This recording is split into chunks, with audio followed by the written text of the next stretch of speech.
How much time do you spend on social media every day? How much of your online information do you keep private? How much do you believe the news that you see on the internet? Social media has nearly become a crucial component of today's society. It has replaced conventional methods of communication, receiving news updates, and sharing beliefs and interests. It has changed how individuals, groups, businesses, and even how federal governments and elections function. Media platforms such as Facebook and Twitter play a crucial role in a political candidate's campaign by allowing them to expand the reach of their messages and policies, to target specific individuals with these messages, and to efficiently organize campaign events.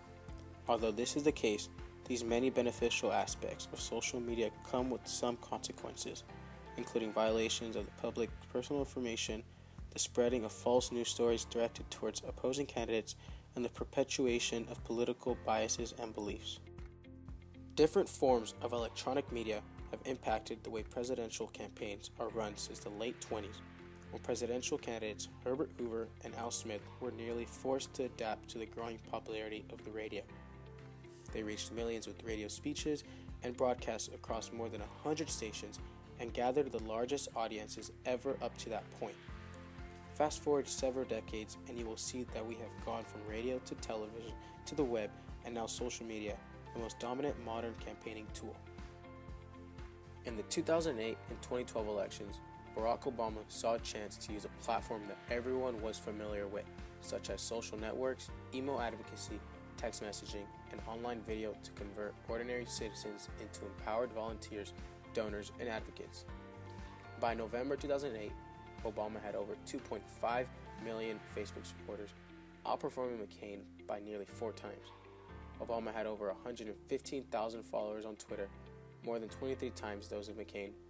50 million viewers spent 14 million hours watching campaign-related videos on YouTube, 4 times McCain's viewers.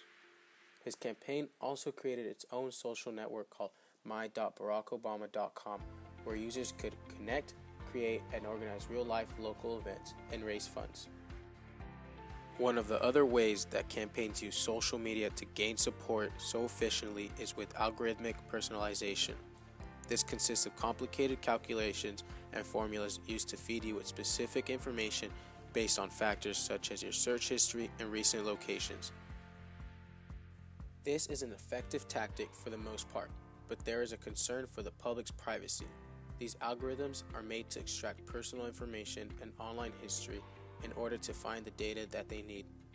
The accuracy of these targeted ads are also subject to inaccuracy, as information could be sent to them based on sites accessed accidentally. The issue that had the biggest impact on campaigns was fake news stories created to alter the public's vote, which emerged in 2016. There is a widely debated controversy that current President Donald Trump may have only won the presidency because of the heavy influence of fake news favoring his campaign run over Hillary Clinton's. But this problem does have a solution.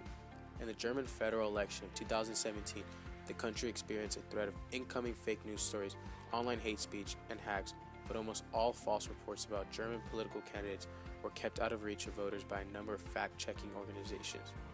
Unfortunately, these measures are not being implemented in many other nations. Recent presidential elections have undoubtedly demonstrated the values of social media and its use by political campaigns to increase the odds of their success, but there are also important side effects worth noting, namely privacy and reliability issues. These effects, however, have the potential to be counteracted by policy regulations and fact-checking tools. Therefore, social media gives campaigns great strength while its users and the public are subject to restriction, bias, and confusion.